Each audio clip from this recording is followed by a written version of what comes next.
Hi builders and readers, this is Minecraft Book Club and today we're starting a new world. This is the best seed I think for 1.20. I'm going to set my world to peaceful, I'm going to turn fire spread off, and let's go! Spawn lands you in a desert village. This village is only in the Bedrock version, not the Java. And here is number 1.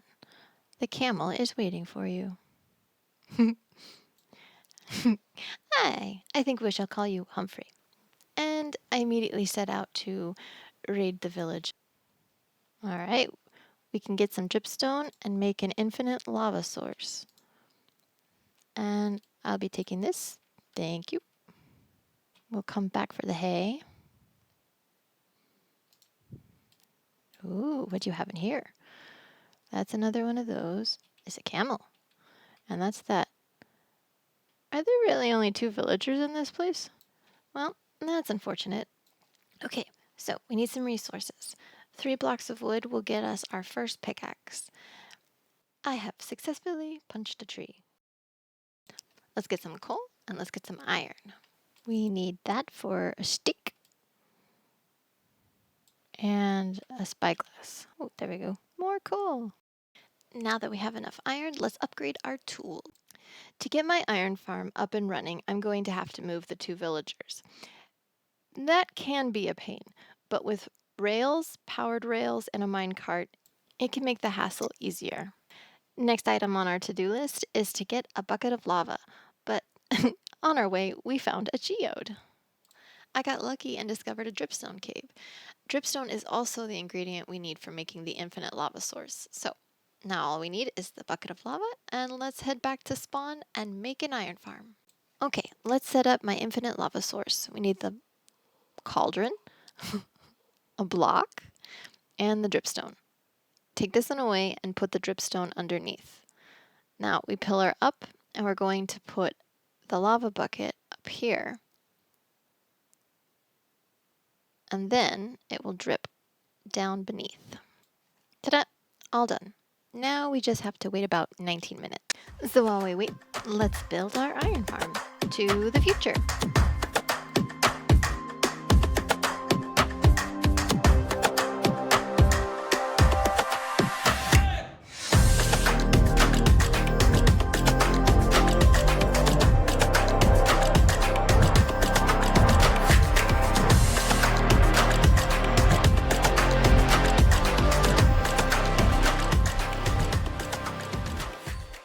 With the Trails and Tales update came the Archaeology edition.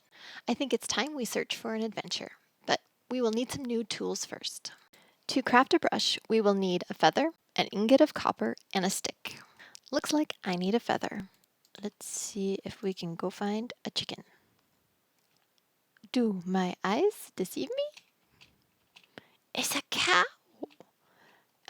It's lots of moo-moos. Horsies! Pigs!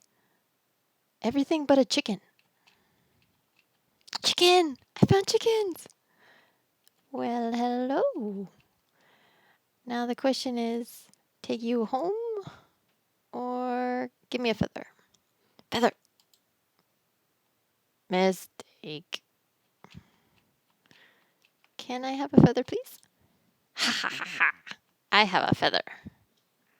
Now that we have a feather, let's make a brush and head out to the ocean. That's another good thing about this starting point is we are surrounded by warm ocean ruins, which is where you're more likely to find sniffer eggs. Whoop! That was suspicious, sand. Well, phooey. That's the thing about the suspicious sand. If you break it with a shovel, you don't get the prize. No way. It's a sniffer egg. Woohoo! Okay, there's one more. Let's see what we can find. Is that a wooden hoe? Yay! Let's see what kind of loot we got. Ooh, fishing pole. Ooh, an ocean monument. Awesome, we can explore that later. If you want to fight the Elder Guardians and maybe get the new armor trims, don't go visiting it while in peaceful, because then the Elder Guardians will never spawn. That's something I learned the hard way, but oh well. Bamboo! What, what was I thinking? I didn't even pay attention. Bamboo! We can now make stilts. Scaffolding. I would like all the bamboo. And here is reason number 5 why this seed is the greatest. 1, 2. Awesome. We found a desert temple. Let's see if we can find the front door. This place must have had quite the desert storm. We're buried. There we go. Let's light the place up and head down to the secret treasure room. Down here, there is a hidden room, but you have to be careful when coming to it because there is TNT hidden underneath the floor, and it's connected to a stone pressure plate that will ignite the whole thing and blow you to smithereens. Can I reach it?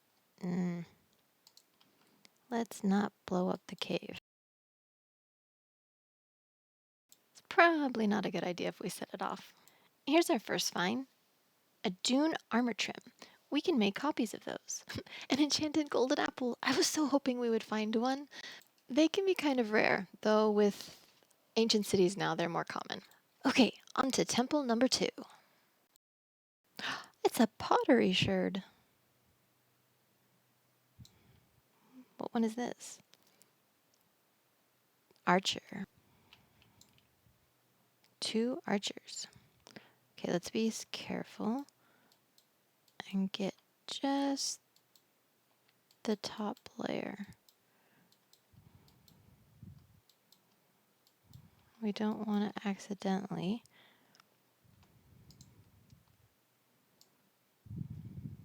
miss something good. What are you? Prize pottery.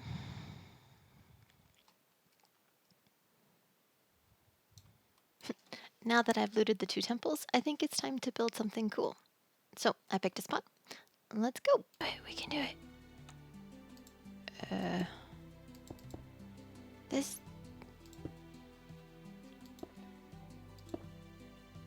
I should breathe. I should breathe. Not yet. Okay, breathe. Okay, how about now? If we do. No? What in the world? How many blocks do you need? Oh, thank goodness. Pufferfish dangerous. Okay, 1, 2, 3, 4, 5. My plan is to build a submarine underwater. So, in order to do that safely, I'm going to first build a conduit so that I can have no problem breathing underwater. Why would I want the extra block? No, I'm a professional. I won't make any mistakes. Wow, it's really nice to have aqua affinity on. Okay, there we go. Now we can breathe. Now we can see. Sitting Goose camera is now live. While I do this time lapse, let me tell you a little bit about the book. This build is based off the book called 20,000 Leagues Under the Seas. It was written by Jules Verne in 1870. The story follows Professor Aronnax as he embarks on an expedition to hunt down and to destroy a menacing sea monster. However, they soon discover that the beast is metal, and it is a giant submarine called the Nautilus. Let's go take a look at the inside of the sub. It kind of blows my mind that submarines have been around for more than 150 years in different shapes and sizes. I used polished deep slate bricks trying to match the color for the Nautilus. I kept it pretty simple. Well, shall we go in? Here is the hatch. Down we go. Here we have the steering control room. The helmsman at his post. Collision course doesn't sound like a great idea though, please. Alright, let's go to the main cabin and meet the characters. Alright, over here we have Professor Aronnax and his assistant Conseil, and they're looking at Captain Nemo's research. Here we have Captain Nemo in his captain's quarters. It's small, but a little more elaborate than the rest of the cabins. Captain Nemo plays a pipe organ in the book, and so there are many different ways to try and make one look like it, but I used looms and banners. Alright, over here is the ballast, and it is filled with treasure that they have found all on the ocean floor. Here we have the engine room with the very capable chief engineer. All of the power that makes this submarine so strong. Capable and dangerous might be more words. All right, let's go downstairs and see the other living quarters of the crew. Here we have the dining hall. And here's the galley where they make all of their food from all the food they find from underwater. The chef is always busy keeping the crew filled. All right, tiny little cabins and places for them to rest. Not very detailed, but kind of cool to have. Okay, let's head up topside. By the way, have you guys figured out how I made the submarine so much bigger on the inside than it appears from the outside? Let me know in the comments below if you figured it out. In the book, they have a whole lot more interactions with sea life.